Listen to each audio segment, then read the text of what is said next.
was meditating on some deep truth and had a breakthrough, and that's what caused this meditation. Now, obviously, he probably did it jokingly.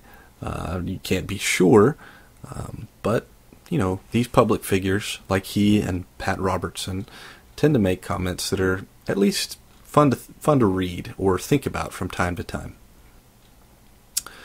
Okay, moving right along, on April 7th, we had an interesting day here in Texas. On April 7th, the Texas Appliance Rebate Program kicked into high gear. The website Powerful Smart for Texans was a place that we could go and we could reserve rebates for purchasing new appliances to replace older, less efficient ones. Now, as a Christian who cares about God's creation, the environment, I am one of the 38,000 people in Texas who will be taking advantage of a government program meant to get consumers to junk their working appliances and buy new ones to help stimulate the lagging economy. Now, as someone who does a good job of tax planning, I haven't had any tax liability in years. This means that our household is one of the 50% of American households with no tax liability.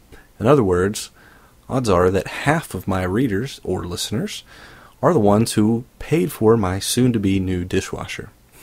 So thank you.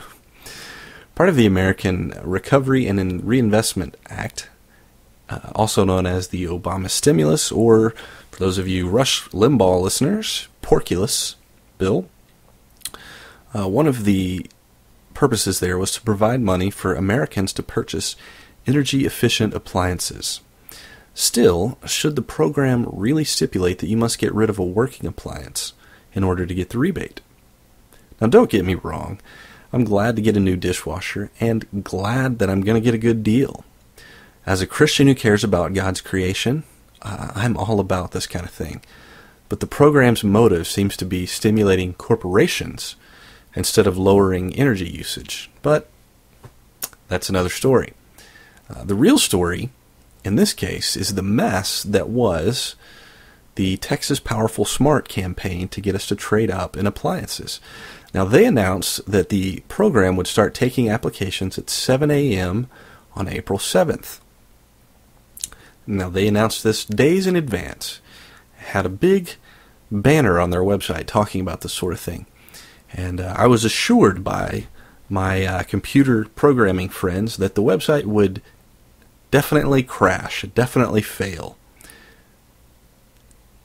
I'm wondering why it is that they did not think about this on their own, because they seemed to be, at least from their tweets, from their Twitter account, they seemed to be completely taken by surprise. I just don't think that should have happened, right? They announced that the program would start taking applications at 7 a.m., so at 7:01, big surprise, the site went down. I tried with no luck to get through until 10 a.m. Then I found their Twitter feed, which I have a link to there. Now, I found out that the site was getting 1,700 hits per second. The call center was getting 1,000 calls per minute. No wonder I wasn't getting through. But with all of that traffic, they had only given out 2% of the rebates in 3 hours. So I thought, I still got a good chance. Then their website antics started. They started moving the location of the application to where you couldn't just refresh the page over and over and hope to get through. I found out that you had to start on the home page and follow the whole set of links, which were all updated to new addresses, to get to a new location of the application. So at 12-something p.m., just after I ate lunch, I got through and got an application filled out. Bazinga! I'm going to get to save some cash, but I thought I should call my mother-in-law, who was trying to do the same deal, in order to get a new air conditioner. She was having no luck. She had been trying to refresh a page which I told her no longer existed. Now, when I followed my method again, I got right through and filled out another application for her. So I was able to get through the process about 2 times in 15 minutes. I would never have known to do that if I hadn't had some computer programming friends who told me what would happen, and then found a blog post chronicling the problems of the site, and then did some research on how sites deal with these sorts of problems. In other words, that the fact that these sites who experience unprecedented traffic and then go offline, they tend to sort of redo where the page actually is. They'll add another character or something on to the end of the address so that you're actually directed to a different location, so that the thousands of people clicking refresh over and over and over again aren't actually hitting the right page, and also only a few people are getting through to the new page, so that the website still works. Now, if I didn't know that, I would not have gotten through. That brings me to the next point. It also turns out that the website may have experienced some sort of internet attack. For you techies, it was a denial of service attack. That may have been the reason that only 2 to 3% of the rebates were given out before the site shut down at 11 a.m. Seems that there was one IP address that they kind of marked that had been just attacking them with tons and tons of hits. When it came back online at 12:15 p.m., the remaining money went out pretty fast, as seen below from their Twitter account. They said they'd had 19.5 million hits from 105,000 unique IP addresses as of 10:15 a.m. And they kind of chronicled throughout the day how many $1 million or whatever were left in rebates available.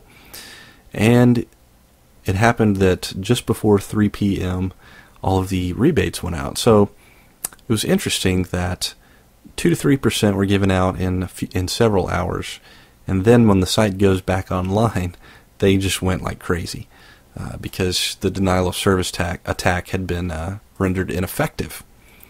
So all in all, this felt like some sort of a Black Friday adventure, and not a way to help the state cut back on energy demands. In fact, if someone really wanted to get tempers flaring, they could probably argue that it was prejudiced against low-income individuals.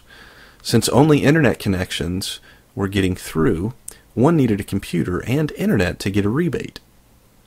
Many rural and low socioeconomic status individuals do not have access to those items. You can follow a link with a stat on that on the blog.